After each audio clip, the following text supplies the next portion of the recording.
Tiongkok sejak 5.000 tahun yang lalu hingga tahun 1978 merupakan negara miskin yang sering dilanda resesi kemanusiaan baik disebabkan oleh peperangan atau gagal panen yang menyebabkan kelaparan. Tetapi sejak tahun 1978 hingga saat ini, Tiongkok menjadi salah satu negara besar atau big country dalam perdagangan dunia dan berusaha mendekati Amerika dalam kekuatan militernya Amerika agar dapat menyebut dirinya negara superpower. Apa yang Tiongkok lakukan? Apa mereka bisa menjadi negara superpower? Kita pelajari sejarah mereka yang seakan menjadi pola dan karma jalan hidup negara Tiongkok. Kita semua tahu seperti bangsa Mesir, Nordik, Barat India, dan Nusantara, bangsa Tionghoa adalah bangsa yang memiliki jejak peradaban yang cukup tua di dunia, yaitu sekitar 5.000 tahunan. Sama halnya dengan bangsa Mesir yang berawal dan ditopang kehidupannya oleh sungai Nil, bangsa Tionghoa berawal dan ditopang kehidupannya oleh sungai Kuning atau Huanghe dan sungai Yangtze. Kalau Nusantara adalah bangsa pengendali lautan, samudera, dan selat, negara maritim Nusantara sejarah aslinya.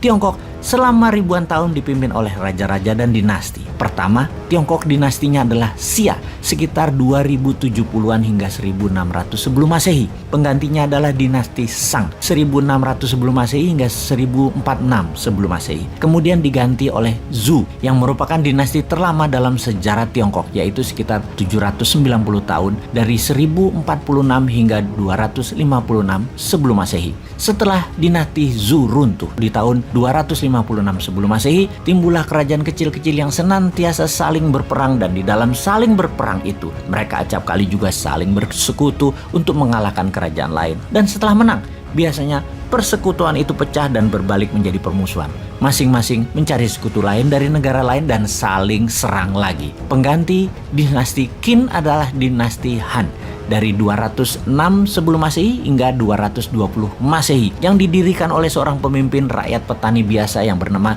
Liu Bang.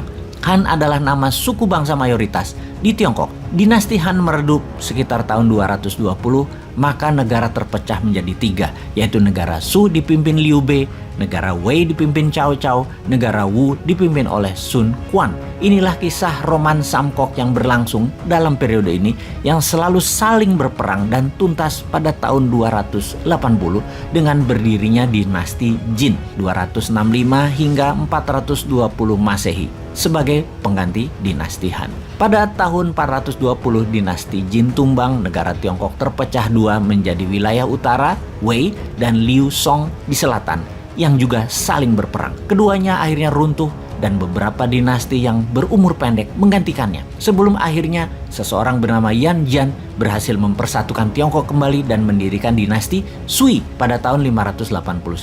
Dari periode dinasti Sui, Tiongkok selalu terjadi perang di dalam negeri untuk merebut kekuasaan dan tidak ada yang lebih dari 200 tahun mengendalikan Tiongkok hingga saat ini. Itulah ciri Tiongkok, jago produksi barang kebutuhan, jago dagang, dan kekuasaan diperebutkan menggunakan kekerasan. Di abad 20, Tiongkok yang telah mengalami masa-masa sulit setelah keruntuhan di dinasti Qing pada tahun 1911-1912 mengalami masa-masa peperangan panjang setelahnya, termasuk diserang Jepang dan dijajah Eropa selama 100 tahun. Bersatu di tangan Mao Zedong yang beraliran komunis, membantai habis sistem kerajaan dan sistem pemerintahan patronase. Tiongkok di tangan bapak modernisasi kemudian, yaitu Deng Xiaoping pada tahun 1978 mulai menggeliat dari tidur panjangnya. Deng mempunyai visi dan misi jelas, yaitu membuat Tiongkok menguasai dunia dan mulai menjalankan program-programnya, yaitu membuka diri dan memodernisasikan Tiongkok dalam segala bidang, terutama bidang ekonomi, bidang militer, dan teknologi tinggi. Selama 4 dekade terus-menerus, Tiongkok di masa kini telah menjelma menjadi negara adidaya baru yang kemampuannya dalam segala bidang sejajar dengan Amerika. Belum pernah terjadi dalam sejarah sebuah bangsa di dunia seperti yang sekarang sedang terjadi dilakukan oleh bangsa Tiongkok, di mana di tahun 1978, Tiongkok adalah salah satu negara termiskin dan terbelakang. Hanya dalam tempo 40 tahun saja telah merubah menjadi negara adidaya dan menjelma menjadi raksasa ekonomi dunia. Kekuatan militernya meningkat dan menguasai hampir seluruh teknologi tinggi di dunia. Tiongkok kedepannya bercita-cita mengungguli Amerika Serikat dalam berbagai bidang dan akan menjadikan dirinya negara terbesar dan terkuat di dunia. Itulah Zhongguo Meng atau China Dream yang diprakarasai oleh Xi Jinping, presiden saat ini. Lalu Indonesia ke depannya bagaimana? Pastinya jangan terpesona dengan Tiongkok dan jangan mau jadi babunya Tiongkok. Juga jangan terpesona dengan penghisap darah yaitu Amerika. Tiongkok akan jadi negara yang selalu berperang di dalamnya. Tiongkok selalu menjual diri mereka dengan propaganda agar terlihat hebat, seperti halnya negara-negara beraliran komunis dan otoritarian lainnya. Kalau Amerika itu negara swasta, juga suka perang negara itu. Faktanya saat ini adalah keduanya perlu bahan baku sumber daya alam dan perlu pangan.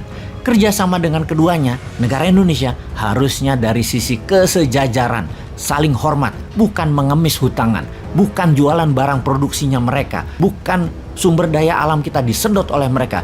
Jangan seperti selama ini kita kalah dagang, kalah wibawa, kalah bersaing dan kalah tawar. Sungguh pola Tiongkok itu kuatnya sebentar, terus perang lagi di dalamnya, saling sikut dan saling bantai. Kita kembali ke Indonesia sekarang. Pastinya dalam 20 tahun terakhir ini Indonesia pemerintahannya berciri miring ke Amerika atau miring ke Tiongkok, yang membuktikan satu hal, belum bisa membawa kesejahteraan bagi rakyat dan belum bisa membuat negara berdaulat. Salah satunya adalah belum bebas hutang. Tidak ada satupun pejabat dan pemerintahan yang terbukti membuat bangsa dan negara Indonesia menjadi negara besar sejajar dengan keduanya atau menjadi lebih kuat dari keduanya. Bahkan calon yang akan bertanding di 2024 nanti pun tidak punya visi dan misi tersebut, yaitu membuat Indonesia menjadi negara superpower 2045. Sungguh Indonesia perlu orang semacam Deng Xiaoping, perlu Gajah Mada baru yang punya kapasitas level dunia, punya kemampuan level dunia, punya visi dunia, dan punya tim yang mendedikasikan dirinya untuk membangun bangsa dan negara agar bukan lagi menjadi negara penghutang, bukan lagi menjadi negara tunduk dalam aturan asing, bukan menjadi bangsa babu dan bangsa kuli. Siapakah mereka yang harus duduk dan menjabat yang membuat Indonesia berdaulat dan perkasa itu? Rasanya hanya kaum Newman deh.